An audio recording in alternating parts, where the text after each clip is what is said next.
Yes, hello leaders.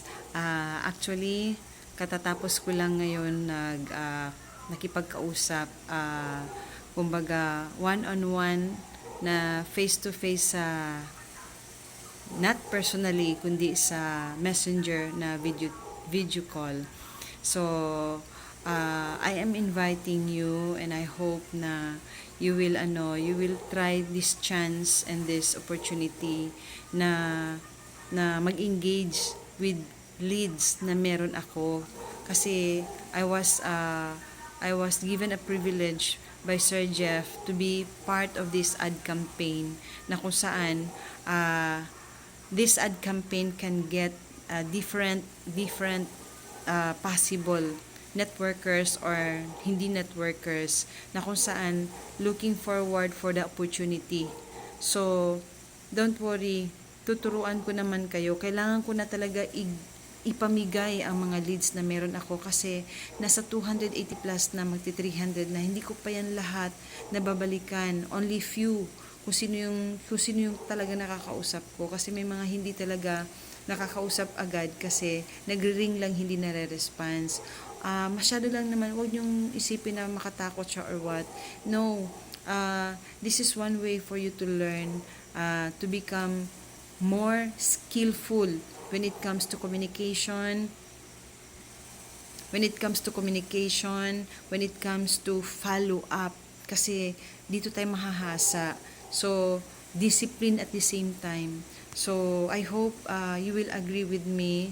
You will join with me. Hindi agree, kundi you will join with me kasi tuturuan ko kayo, bibigyan ko kayo ng mga scripts, and then aside from that, install tayo ng mga slides na inyong i-discuss sa mga leads na meron ako na ipamimigay ko sa inyo. Kasi sayang na baka mamaya nandoon galing yung mga magagaling na mga tao na makukuha natin na siyang makatulong sa mga goals and plans and dreams natin sa buhay. So just take this opportunity. Just take this blessing kasi blessing ito hindi ko siya ipagkakait sa team ko kasi gusto ko kayong magkaroon din ng mga taong makukuha ninyo na magagaling kasi baka dito natin makukuha yung magagaling tao para sa atin. So I hope na maging maging open door ito sa isang opportunity na kung saan hindi tayo nagbabayad si Sir Jeff. So all we have to do is to treasure. So ite-treasure ko siya dahil I am one of those na hindi naman ako belong sa top leader.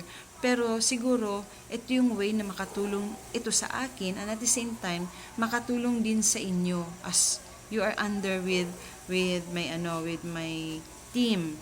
Okay? So please, wag niyo isarado ang opportunity. Kung ibigay ko ito sa inyo, tanggapin niyo kasi blessing ito na hindi ko ipinagkakait dahil sayang, dahil sa sobrang dami na overwhelm ako, kailangan ko na siyang i-share. So all you have to do is